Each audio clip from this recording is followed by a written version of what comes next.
So students, your topic wave nature of electromagnetic radiation, इस topic पे मैंने आपको वीडियो सेंड किया था। आई होप कि आपको समझ में आया भी होगा, but I repeat again this topic.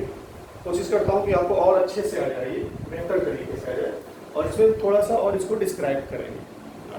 Okay, so wave nature of electromagnetic radiation, James Maxwell was the first to give a comprehensive explanation about the interaction between the charged bodies and the behavior of electric and magnetic fields on microscopic level. Right? He suggested that when electrically charged particle moves under acceleration, alternating electrical and magnetic field are produced and transmitted. Right? These fields are transmitted in the form of waves called electromagnetic wave or electromagnetic radiation. यानी इसी को electromagnetic waves कहेंगे या electromagnetic radiation. Light is the form of radiation known from early days, and speculation about its nature dates back to remote ancient times. But earlier days, Newton days, light was supposed to be made of particle. इस particle को हम क्या कहते हैं? कार्पुसेल्स। Car क्या बोलेंगे इसको? इसको बोलेंगे CORPU, कार्पू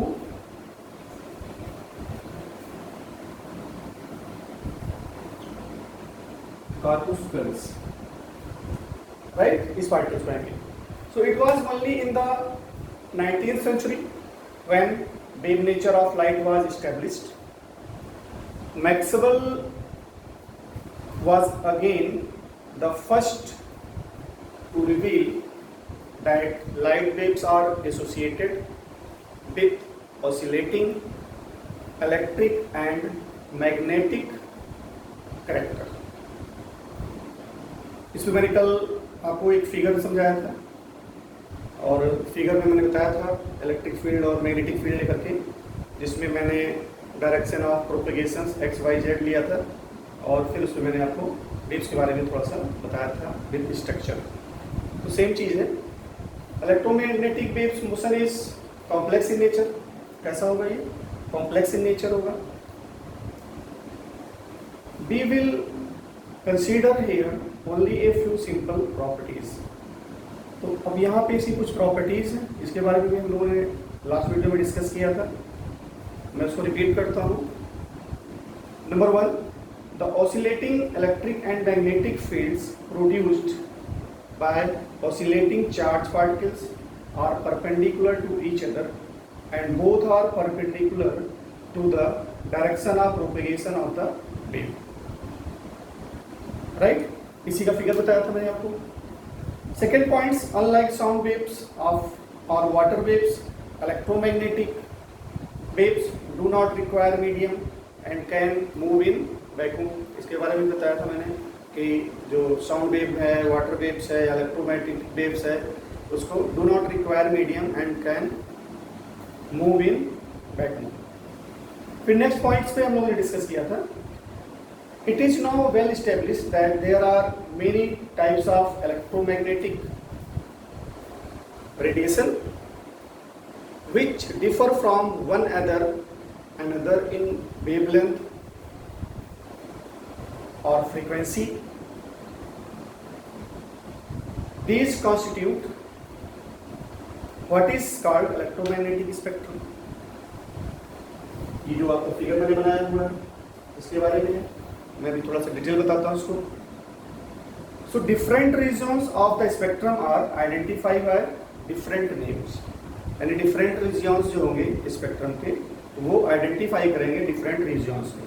सो सम एग्जांपल्स, अब एग्जांपल्स में मैंने बताया था radio frequency region around 10.6 hertz used for broadcasting, इसके बारे में डिस्कस हुआ था। Microwave region around 10.10 hertz use for radar, इसके बारे में भी डिस्कस किया था मैंने। Infrared region around 10.13 hertz use for heating, right. Ultraviolet region, ultraviolet regions around कितना होगा 10⁻16 hertz. So a component of sun's radiation, ये कैसा होगा, a components of sun radiation. The small portion around 15 hertz is what is ordinarily called visible light, is called visible light। ये question आता है, ये question जो आपका है, इस क्वेश्चन को हम क्या कहेंगे, विजिबल स्पेक्ट्रम। 16 और 14 के बीच अप्रॉक्स 10⁻15 हर्ट्ज। तो इसी बारे में डिस्कशन वो कह रहे थे कि 10⁻2 0 से लेकर के 4 तक ये आपका लॉन्ग रेडियस रेडियो वेव्स है। ये क्या चीज है, रेडियो वेव्स है, राइट। इसको हम न्यूज लिखाते हैं न्यू हर्ट्ज में। फिर 10⁻6 AM रेडियो वेव से भी है, 10⁻8 FM रेडियोस, 10⁻10 यहाँ से लेकर यहाँ तक माइक्रोवेव्स है, राइट। फिर 10⁻12 to 14 ये आपका आता है इंफ्रारेड, और 16 यहाँ से 16 के बीच को हटा देकर तो 14 से 16 के बीच में अल्ट्रावायलेट रेडिएशन आता है, और 14 और 16 के बीच में जो 10⁻15 है वो विजिबल स्पेक्ट्रम जो दिखाई पड़ता है। फिर यहाँ से लेकर के इसको हम देखें लगभग 17, 18, अप्रॉक्स 19 तक, तो ये एक्स रेज है। फिर यहाँ से 19 से लेकर के 24 तक इसको हम क्या कहते हैं, गामा रेज कहते हैं, राइट। तो ये आपके बुक्स में फिगर बना हुआ है, अगर आप इस फिगर को देखेंगे तो वहाँ से भी आपको काफ़ी कुछ समझ में आएगा इससे। सो ये विजिबल लाइट्स है, ऑर्डिनरी कार्ड इसको हम क्या कहते हैं, विजिबल लाइट कहते हैं। It is only this part which our eyes can see और डिटेक्ट, यानी हम इसे आईज द्वारा देख सकते हैं, डिटेक्ट कर सकते हैं, और special instrument are required to detect non visible radiation. Non visible radiation को हमें डिटेक्ट करने के लिए एक स्पेशल इंस्ट्रूमेंट्स की जरूरत पड़ेगी। सो नेक्स्ट पॉइंट था आपका, different kinds of units are used to represent electromagnetic radiation, clear। तो different kinds of units are used to represent electromagnetic radiations. These radiations are characterized by the properties, namely frequency को किससे show करते हैं, new से, and wavelength को किससे show करते हैं, लैम्डा से, राइट। यानी न्यू ये आपका हो गया फ्रीक्वेंसी, और लैम्डा ये क्या हो गया, wavelength, right.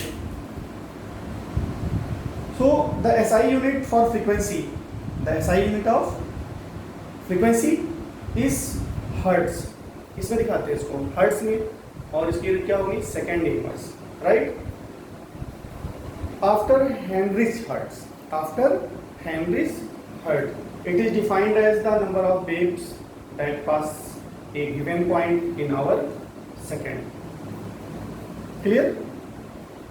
Wavelength should have the units of length, and as you know that the SI units of radiation consist of different kinds of waves of much smaller wavelength। तो units of length को हम किसमें दिखाते हैं, metre में, right. Electromagnetic radiation consists of different kinds of waves of much smaller wavelength. Smaller units are shows various types of electromagnetic radiation which differ from one another in wavelength and frequencies. In vacuum, all types of electromagnetic radiation, regardless of wavelength, travel at the same speed।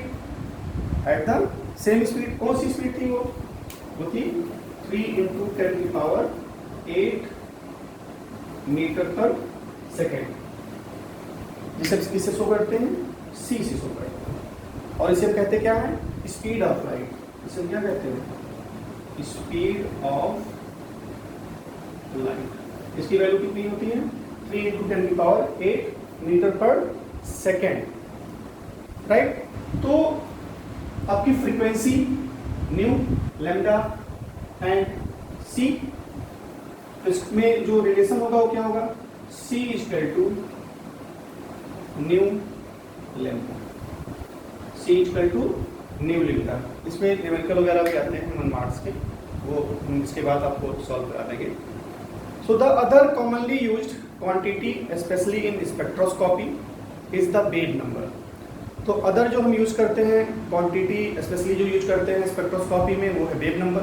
Babe number को क्या कहते हैं, new बार, इसको क्या कहते हैं, new बार। इसे symbol दिखाते हैं। It is defined as the number of wave length per unit length. इसको कैसे डिफाइन करेंगे, it is defined as the number of wave length per unit length. Its units are reciprocal of wave length. इसकी unit क्या होगी, reciprocal of wave length, यानी metre inverse, right. So इतनी चीजें हमने आपको डिस्कस किया wave nature of electromagnetic radiation के बारे में। इस फिगर को आप बना लेंगे, इसको आप खुद से भी देख लेंगे, लर्न कर लेंगे, समझ लेंगे इसको। Okay students.